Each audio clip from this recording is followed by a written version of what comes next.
Үлпілдек бауырсақтың құпиясын және де қамырын қалай дұрыс илейміз, соның барлығын сіздерге толықтай көрсететін боламын. Алдымен таза ыдысымызға жылы су құйып, оның үстіне тұз, қант және де құрғақ күріш салып жақсылап араластырамыз. Міндетті түрде ерітілген сары май қосыңыздар. Бір жұмыртқа салып жақсылап араластырамыз. Ұнымызды салып, енді жұмсақ қамыр илейміз. Барынша жұмсақтау қамыр илеңіздер. Қамырыңыз қатты болып қалса, бауырсақ пісіргенде дұрыс көтерілмей қалады. Енді бетін жауып, жылы жерге көтерілгенше қалдырамыз. Дайын қамырды енді теңде 2 бөлікке бөліп, тағы да 10 минутқа демалдырамыз. Аз ғана ұн сеуіп, орташа қалыңдықта жаямыз. Өте жұқа қылып жайып жібермеңіздер. Өзіңізге ыңғайлы формада кесіп аласыздар.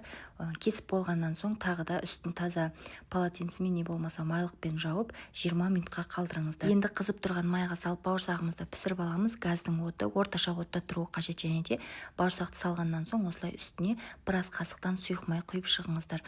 Осылай әдемі болып көтеріліп, жұмсақ болып шығады. Керекті граммдардың барлығын осы видеоның астына қалдырамын. Әрине, отбасыма ыстық бауырсақты өзіміздің ең сүйікті чемпион Кения шайымен ұсынамын. Құрамында ешқандай бояғыштары жоқ, өте дәмді шай. Қыздар, міндетті түрде рецептін сақтап алып жасап көріңіздер. Менің пайдалы парақшама дәл қазір тіркеліп алуды ұмытпаңыздар.